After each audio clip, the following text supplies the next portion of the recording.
సుదీర్ఘ మన్నిక NBC bearing సమర్పించు హెడ్లైన్స్. తెలుగు రాష్ట్రాల్లో జరిగిన వార్తల హైలైట్స్ ఒకసారి చూపించే ప్రయత్నం చేస్తున్నాం. వాటిలో మొదటిది అమరావతి ప్రాంతంలో చంద్రబాబు పర్యటించారు. రాజధాని ఏ ఒక్కరిదో కాదని చెప్పారు. పోలవరంతో రాయలసీమకు మేలు జరుగుతుందన్నారు. ఇక సెకండ్ హైలైట్ మీకు చూపిస్తున్నాం. ఓటమిపై పార్టీ నేతలతో జగన్ సమీక్షించడం, ప్రజాపక్షాన పోరాడాలంటూ దిశానిర్దేశం చేయడం హైలైట్ గా మారింది. అయితే త్వరలో కార్యకర్తల్ని పరామర్శిస్తారని కూడా చెప్పారు. ఇక థర్డ్ వన్ చూద్దాం. బీఆర్ఎస్ వల్లే సింగరేణికి బొగ్గు కష్టాలంటున్నారు భట్టి. గనుల చట్టానికి కేంద్రం సవరణ చేసిందన్నారు. ఆ సవరణకి బీఆర్ఎస్ మద్దతు ఇచ్చిందని కూడా ఆరోపించారు. ఇక నెక్స్ట్ మన హైలైట్ చూడొచ్చు. బొగ్గు గనుల్లో అన్యాయం జరుగుతోందన్నారు కేటీఆర్. వేలానికి బీజేపీ కాంగ్రెస్లు మద్దతిస్తున్నాయని ఆరోపించారు. అయితే గతంలో కేసీఆర్ లేఖ రాసి వేలాన్ని ఆపారన్నారు. Right, next one.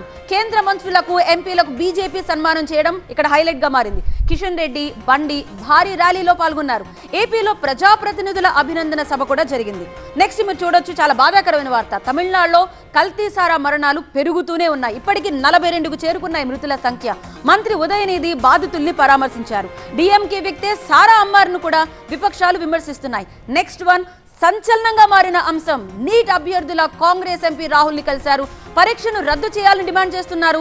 పార్లమెంట్ లో దీనికి సంబంధించి పోరాడతామని, తమకు న్యాయం జరగాల్సిందే అంటూ వారంతా డిమాండ్ చేస్తున్నారు. దీనికి రాహుల్ కూడా సానుకూలంగా స్పందించినట్టుగా తెలుస్తుంది. ఇవి ఇప్పటి వరకు ఉన్న హైలైట్స్.